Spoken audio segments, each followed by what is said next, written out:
Hello students, मैं वैभव अपने channel निबेड़ knob में आपका स्वागत करता हूं। ये चैनल 10th, 11th और 12th क्लास के मैथ्स सब्जेक्ट के लिए डेडिकेटेड है। अगर आपको मेरा काम पसंद आए तो प्लीज़ वीडियोस को शेयर कीजिए, क्योंकि मेरा मोट्टो ही है क्वालिटी एजुकेशन सबका अधिकार। और अगर आप पूरा सिलेबस कवर करना चाहते हैं तो आप मेरे चैनल को सब्सक्राइब करके प्लेलिस्ट में जाके चैप्टर वाइज, क्लास वाइज सारे वीडियोज़ की प्लेलिस्ट चेक कर सकते हैं। और अब तो आप निबेड़ नॉब को इंस्टाग्राम पे भी फॉलो कर सकते हैं। तो चलिए आज का लेक्चर शुरू करें। स्टूडेंट्स, आज हम क्वाड्रेटिक इक्वेशंस चैप्टर का एक्सरसाइज 4.3 का क्वेश्चन नंबर 4 स्टार्ट करेंगे, क्योंकि पहले 3 क्वेश्चन मैं पिछले वीडियो में करवा चुका हूं। तो तुम्हारा क्वेश्चन नंबर 4 है एक्सरसाइज 4.3 का, the sum of the reciprocals of Rahman's ages 3 years ago and 5 years from now is 1/3. Find his present age. तो जो ये वर्ड्स इसमें आ रहे हैं कुछ खास, हम उनको पहले समझने की कोशिश करते हैं।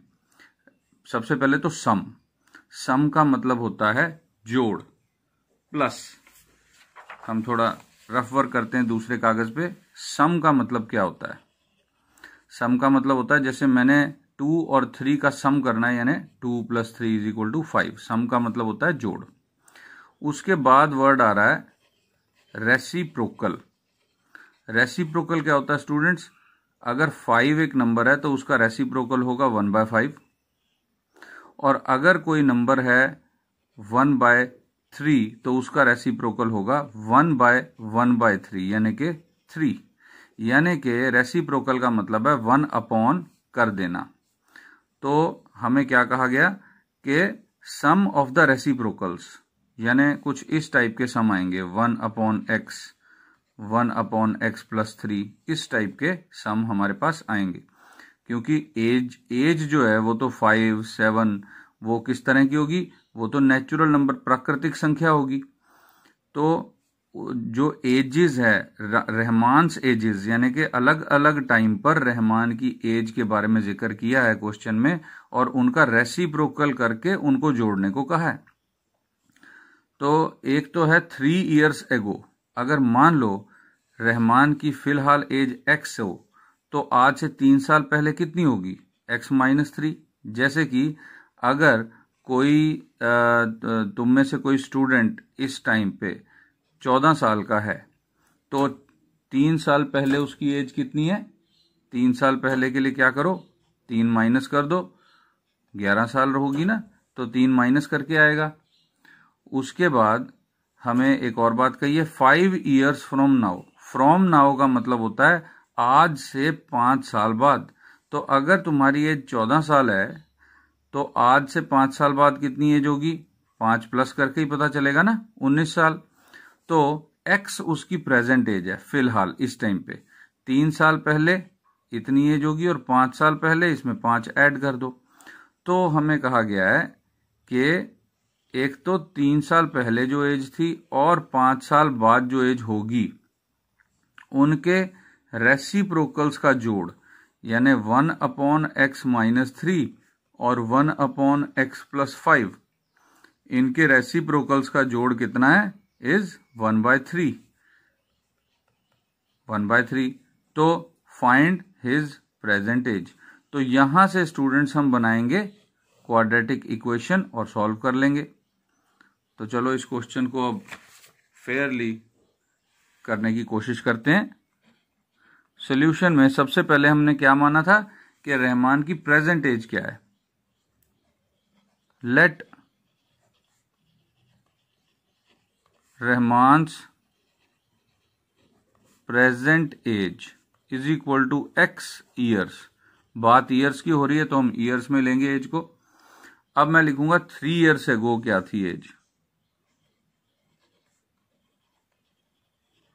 रहमान्स एज 3 years ago, 3 साल पहले उसकी एज क्या थी? 3 माइनस करके आएगा, और 5 साल बाद, फ्रॉम नाउ का मतलब होता है 5 साल बाद, रहमान's एज 5 years फ्रॉम नाउ। देखो मैं क्या कर रहा हूं, सारी वर्डिंग इन लाइनों की क्वेश्चन के बीच में से ही उठा रहा हूं। अगर तुम थोड़ा सा ध्यान से क्वेश्चन को देखोगे तो तुम ये सारी लाइनें लिख पाओगे, कोई दिक्कत नहीं। और इंग्लिश पंजाबी के स्टूडेंट्स तो अपनी जो मातृभाषा है उसमें लिखेंगे कि रहमान की उम्र, रहमान की उम्र 3 साल पहले, रहमान की उम्र 5 साल बाद, ऐसे लिख सकते हो। तो x+5 हो जाएगा 5 साल बाद, x+5 ईयर्स। अब क्वेश्चन में क्या कहा गया है कि ये दोनों जो 3 साल पहले और 5 साल बाद जो दोनों ये उम्रें हैं, इन दोनों एजेस का रेसिप्रोकल करो और जोड़ दो तो 1/3 आ जाता है। तो हम ये कहेंगे अकॉर्डिंग टू क्वेश्चन, प्रश्न के अनुसार 1/x-3 plus 1/x+5 is equal to 1/3।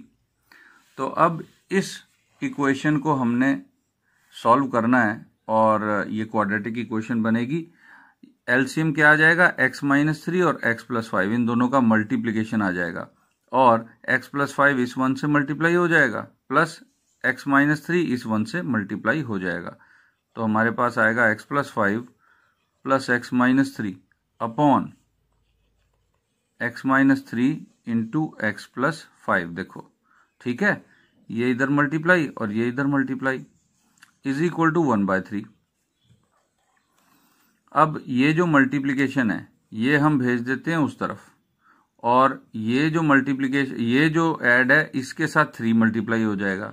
मैं फिर स्टूडेंट्स कहूंगा कि जब भी हमें क्रॉस मल्टीप्लाई करना होता है, जैसे x/y इज इक्वल टू 2/3, तो कई स्टूडेंट्स को मैंने देखा है ऐसे एरो लगाते हैं।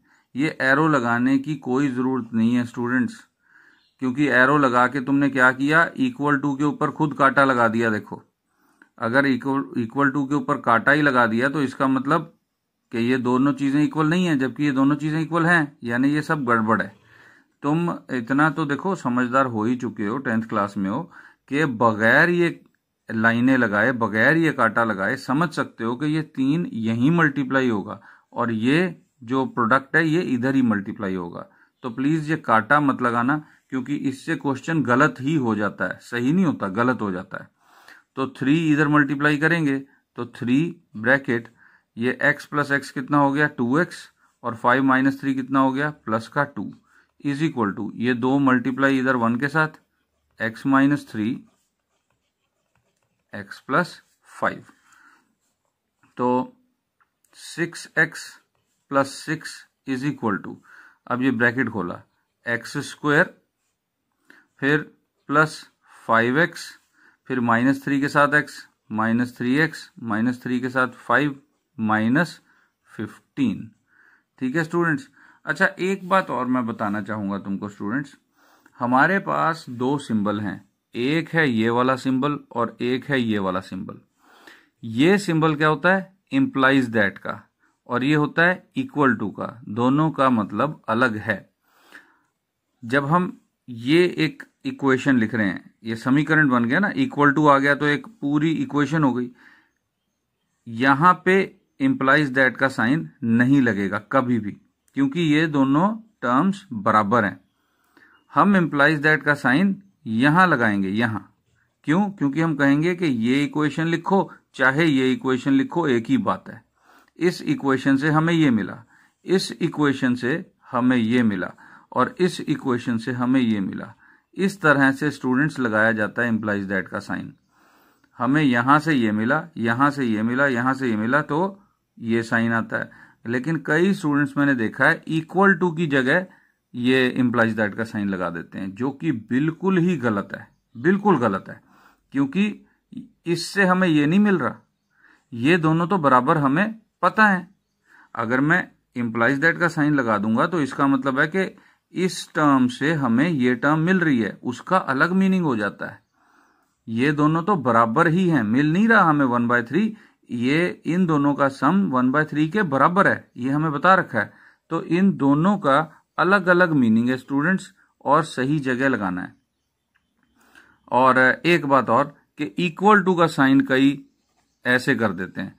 ये इक्वल टू का साइन नहीं है स्टूडेंट्स, ये तो z है, या फिर इसको हम नॉट इक्वल टू मान लें, लेकिन ये इक्वल टू नहीं हो सकता। तो स्टूडेंट्स कोशिश करनी है कि इक्वल टू का साइन प्रॉपरली 2 लाइनें लगानी है। अब पेन बेटा इतना भारी नहीं होता कि तुम एक लाइन लगाने के बाद पेन को बगैर उठा ही ना सको और ऐसे लाइन ना लगा सको, ठीक है।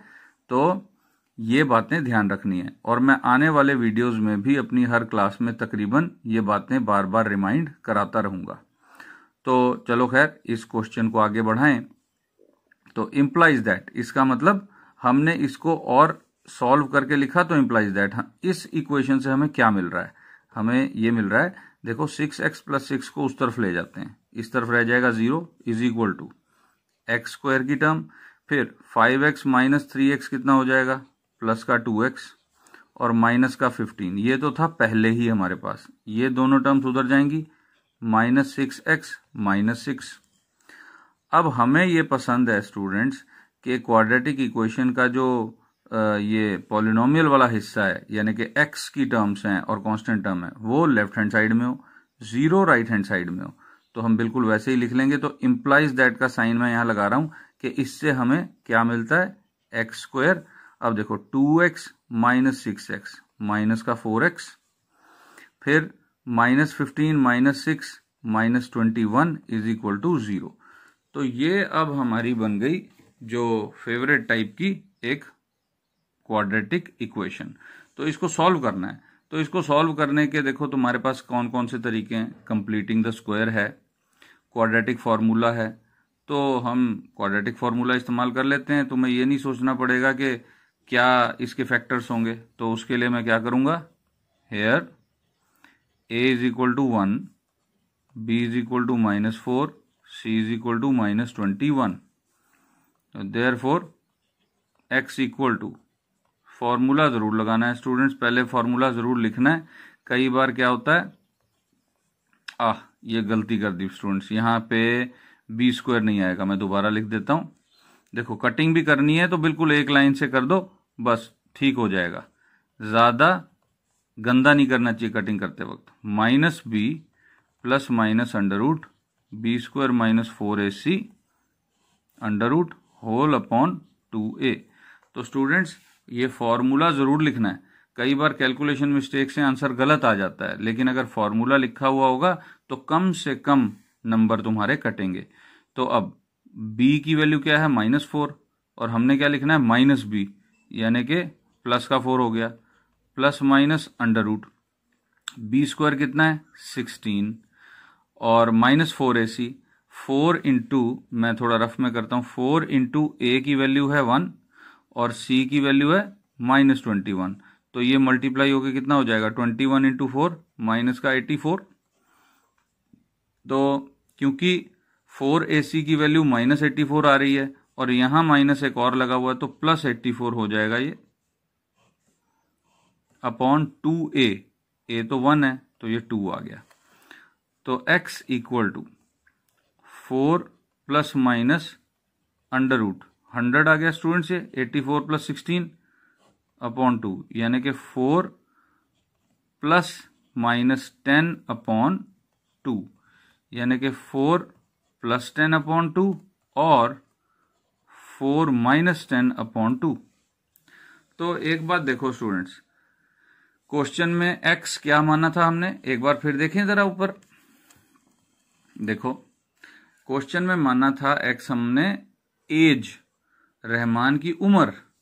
तो उम्र होती है जो किसी की, वो माइनस में थोड़ी ना हो सकती है, 4 - 10 करके माइनस में आएगा। तो इसलिए हम ये वाली जो वैल्यू है डिस्कार्ड कर देंगे, यानी कि इसको चूज नहीं करेंगे। तो x = कितना आ गया, 4 + 10 यानी 14, 14/2 7। तो हमारे पास x आ गया। और एक बात और, जब भी तुमने ये सॉल्व कर ली क्वाड्रेटिक इक्वेशन, x आ जाए तो तुमने क्वेश्चन को फिर से एक बार पढ़ लेना है। देखो क्वेश्चन क्या था, फाइंड हिज प्रेजेंट एज, और प्रेजेंट एज हमने x मानी हुई है, यानी कि हमने जो उसकी फिलहाल उम्र है वो पता लगानी है, और वो हमने ये पता लगा लिया है कि वो x जो है वो 7 है। तो क्वेश्चन x के बारे में नहीं है स्टूडेंट्स, क्वेश्चन है रहमान की एज के बारे में। तो तुम्हें आंसर उसी वे में देना पड़ेगा जिस वे में क्वेश्चन है। तो मैं लिखूंगा therefore Rahman's present age is equal to 7 years. अब ये आंसर दिया है तुमने, क्योंकि क्वेश्चन एक्स के बारे में थोड़ा ना था। एक्स तो हमने खुद अपना एक वेरिएबल बनाया था, ये हमने वेरिएबल खुद बनाकर और वैल्यू निकाली है। तो एक्स का तो कोई मतलब ही नहीं है, क्वेश्चन तो रहमान की एज के बारे में था। तो हमने ये लाइन लिखनी जरूर है, और तभी इसका आंसर कंप्लीट माना जाएगा, अदरवाइज इसको अधूरा ही समझा जाएगा। तो स्टूडेंट्स आई थिंक ये समझ में आ गया होगा। अब हम अगले क्वेश्चन की तरफ चलें, क्वेश्चन नंबर 5 की तरफ चलते हैं। तो स्टूडेंट्स ये है हमारा question number 5। In a class test, class test होते हैं ना तुम्हारे भी, तो क्लास टेस्ट हुआ। द सम ऑफ, देखो सम दोबारा आ गया, सम मतलब जोड़। Sum of Shefali's marks, Shefali नाम की एक स्टूडेंट है, उसके मार्क्स का जोड़ कौन कौन से सब्जेक्ट में, मैथ एंड इंग्लिश, इज 30। यानी कि उसके मैथ का भी क्लास टेस्ट हुआ, इंग्लिश का भी क्लास टेस्ट हुआ, और उसके जो मार्क्स आए मैथ में और इंग्लिश में, उन दोनों का जोड़ 30 आया। अब आगे क्या कह रहा है क्वेश्चन देखो, had she got 2 marks more in math, अगर उसने 2 नंबर मैथ में ज्यादा लिए होते, and 3 marks less in English, और इंग्लिश में 3 नंबर कम आए होते, the product of their marks would have been 210। तो उसके मार्क्स का जो मल्टीप्लाई है आपस में, प्रोडक्ट का मतलब क्या होता है, मल्टीप्लाई, दोनों का गुणा जो है वो 210 हो जाता। Find her marks in 2 subjects. तो इस क्वेश्चन को थोड़ा सा पहले हम रफ में समझने की कोशिश करते हैं। जैसे कि मान लो मैथ में, अगर मान लो मैथ्स में नंबर आए, हम ये मान के चलते हैं कि 20 मार्क्स का टेस्ट हुआ, तो मैथ में नंबर आए उसके 15, और इंग्लिश में आए मान लो समझ लो 12। तो हमें कहा गया कि अगर मैथ में उसके नंबर 2 ज्यादा आए होते और इंग्लिश में उसके नंबर 3 कम आए होते, तो दोनों का मल्टीप्लाई 210 हो गया होता। देखो इसका 210 नहीं है मल्टीप्लाई, ठीक है, लेकिन मैं एग्जाम्पल दे रहा हूं। तो 17 इंटू 9 कितना हो जाता, वो जितना हो जाता वो क्वेश्चन में 210 बता रखा है, क्योंकि इतने नंबर तो है नहीं, मैं तो तुमको एक उदाहरण के तौर पे समझा रहा हूं। तो इस तरह की बात है। अब अगर मैं यहां पे लिख ही दूं कि चलो 17 इंटू 9 कितना आएगा, तो ये तो 153 हुआ। तो क्वेश्चन कैसा होता अगर ऐसा होता, तो कि अगर मैथ में उसके 2 नंबर ज्यादा आए होते और इंग्लिश में 3 नंबर कम आए होते, तो प्रोडक्ट दोनों का 153 होता। ऐसे क्वेश्चन की नंबर्स बदल जाते फिर। तो एक और बात भी बता रखी है उसमें कि जो नंबर आए हैं फिलहाल उनका जोड़ क्या है, उनका जोड़ 30 बता रखा है क्वेश्चन में। यहां पे जोड़ क्या है 27। तो क्वेश्चन क्या होता है कि मैथ और इंग्लिश में जो नंबर आए उनका जोड़ 27 है, लेकिन अगर मैथ में 2 नंबर ज्यादा आए होते और इंग्लिश में 3 नंबर कम आए होते, तो उनका जो प्रोडक्ट है यानी कि गुणा वो 153 हो जाता। तो इस तरह की सिचुएशन है हमारे क्वेश्चन में। तो हम क्या कहेंगे, देखो तो पहले तो यहां से समझने की कोशिश करते हैं। मान लो अगर हमें पता है कि मैथ में उसके नंबर 15 हैं और दोनों का जोड़ 27 है, तो हम इंग्लिश के नंबर कैसे निकालेंगे, 27 में से 15 माइनस करके निकालेंगे ना स्टूडेंट्स, 27 माइनस 15। तो अगर हम क्वेश्चन के हिसाब से मैथ्स में नंबर मान ले x, तो इंग्लिश में कितने मानेंगे नंबर, दोनों का जोड़ 30 दे रखा है, तो 30 में से x माइनस कर देते हैं, 30 माइनस x।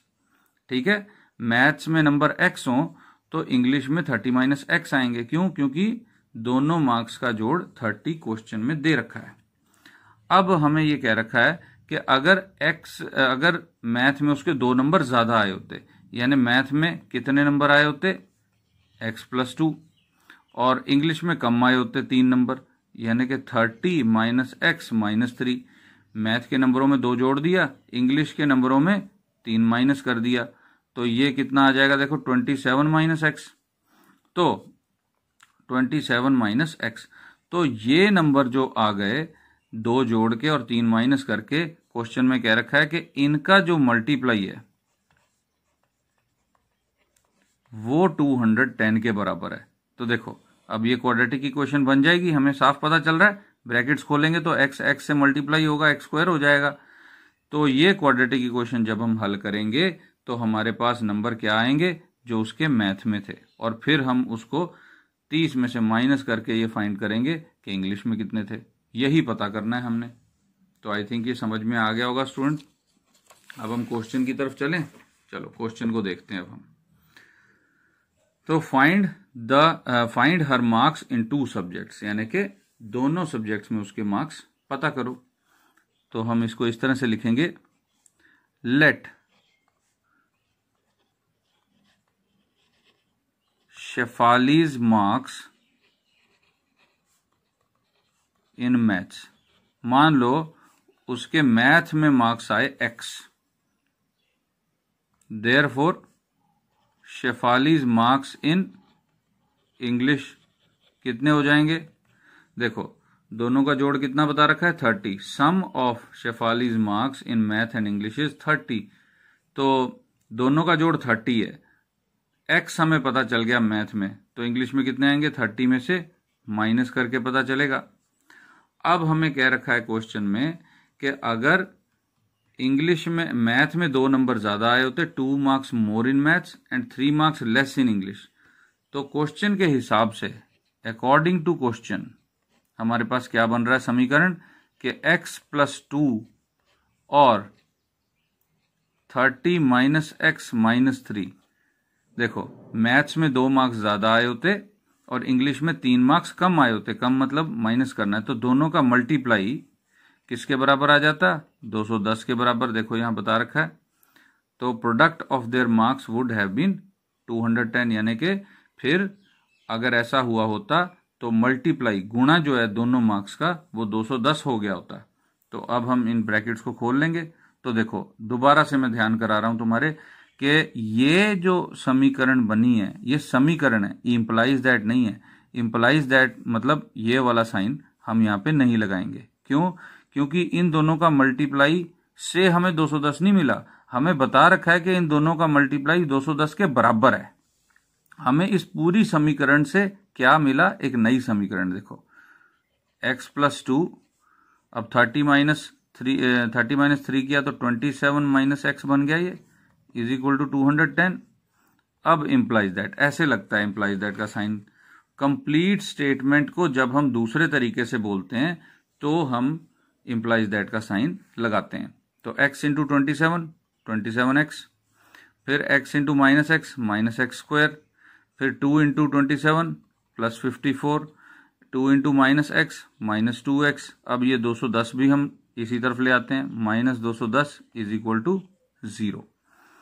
तो हमारे पास अब ये एक्स स्क्वायर की टर्म सबसे पहले लिखेंगे, माइनस एक्स स्क्वायर, ये आ गया 27 माइनस 2, ये 27x माइनस 2x कितना आ जाएगा प्लस का 25x, और 54 माइनस 210 करो, माइनस का नंबर आएगा, कितना आएगा देखें 210, 54 कर दिया माइनस उसमें से, तो 10 में से 4 गया 6, अब ये 0 बच गया, तो फिर 1 इधर आ गया, 10 में से 5 गया 5, और ये 1 बच गया तो 156, तो 156 इज इक्वल टू 0। लेकिन अब हमें ये नहीं अच्छा लग रहा कि बेचारा एक्स स्क्वायर तो हमेशा पॉजिटिव में होता है, अपनी इक्वेशन का राजा होता है भाई, सबसे पहले यही आता है, और इसके आगे माइनस का साइन भी हमें अच्छा नहीं लगता। तो हम जरा ठीक कर देते हैं इसको, पूरी इक्वेशन को माइनस से मल्टीप्लाई कर देते हैं। X square minus 25x plus 156 is equal to 0। तो हमने इक्वेशन के राजा को प्रॉपर इज्जत दे दी कि इसके आगे माइनस नहीं लगेगा भाई, चाहे बाकी सारे प्लस माइनस जैसे मर्जी लगते रहें। तो इसको अब हमने करना है सॉल्व। तो सॉल्व कैसे करेंगे, क्वाड्रेटिक फॉर्मूला लगा देते हैं स्टूडेंट्स। क्वाड्रेटिक फॉर्मूला लगाने के लिए मैं क्या लिखूंगा कि यहां पर x का जो कॉफिशिएंट है वो 1 है, x स्क्वायर का कॉफिशिएंट 1, x का कॉफिशिएंट -25 और कांस्टेंट टर्म 156। तो therefore x is equal to, पहले फॉर्मूला लिखा -b plus minus under root b square -4ac whole upon 2a is equal to -b कितना होगा, देखो 25 माइनस में है तो minus of -25 is +25 plus minus under root, यहां पे आ जाएगा 25 का स्क्वायर यानी कि 625 और फिर 4ac, ये कैलकुलेट कर लेते हैं, 4 इंटू a इंटू c, ठीक है। तो इसको मल्टीप्लाई करने के लिए हमें 156 को 4 से मल्टीप्लाई करना पड़ेगा, कर देते हैं। 4 6 दा 24, 2 आ गया कैरी ओवर, 4 5 दा 20, 20 प्लस 2 22, 2 आ गया कैरी ओवर, 4 1 दा 4, उसमें 2 ऐड किए 624। तो माइनस का 624 अंडर रूट होल अपॉन 2, क्योंकि a की वैल्यू 1 है, 2 है मतलब 2, तो x की वैल्यू कितनी आ जाएगी 25 प्लस माइनस 625 माइनस 624, 1 आ गया, उसका स्क्वायर रूट भी 1 है, इज इक्वल टू 2। तो हमारे पास आ गया 25 प्लस 1 अपॉन 2 और 25 माइनस 1 अपॉन 2। तो x की वैल्यू कितनी आ गई, अब इसको जोड़ के 25 प्लस 1 करो, 26 अपॉन 2 कितना आएगा, 26 अपॉन 2 इज 13 और 25 माइनस 1 अपॉन 2 कितना आएगा, 24 अपॉन 2 12। तो या तो मैथ में 13 नंबर हैं या मैथ में 12 नंबर हैं। तो दोनों ही केसेस में हमको इंग्लिश में कितने मार्क्स हैं वो पता लग जाएंगे। तो मैं फिर वही कह रहा हूं स्टूडेंट्स कि एक्स जो होता है वो आंसर नहीं होता, आंसर होता है जो क्वेश्चन में पूछा गया होता है जब हम उसके बारे में बात करते हैं। और क्वेश्चन में क्या पूछा गया है, देखो, find the marks in the 2 subjects. तो 2 सब्जेक्ट्स में कितने मार्क्स हैं वो हमें पता करने हैं। तो हम कहेंगे कि इफ मार्क्स इन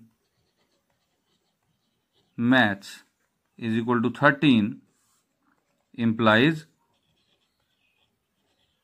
कि मतलब इससे हमें यह मिलता है marks in English is equal to 30 minus 13, कितना आ जाएगा 30 माइनस 13 करके 17। और क्योंकि अब 12 भी आंसर आ रहा है हमारे पास, इफ अगर मार्क्स मैथ में कितने हैं 12, तो मार्क्स इन इंग्लिश में कितने मार्क्स हुए, फिर 30 माइनस 12 हो गया यानी कि 18। तो अगर 13 आए मैथ्स में मार्क्स तो 17 इंग्लिश में होंगे, अगर 12 आए मैथ्स में मार्क्स तो इंग्लिश में मार्क्स तो 18 होंगे, क्योंकि हमें पता है कि दोनों का जोड़ 30 है। तो अगर तुम ये कंडीशन देखोगे कि मैथ्स में 2 नंबर बढ़ा के और इंग्लिश में 3 नंबर घटा के मल्टीप्लाई करोगे तो दोनों ही केसेस में 210 ही आएगा।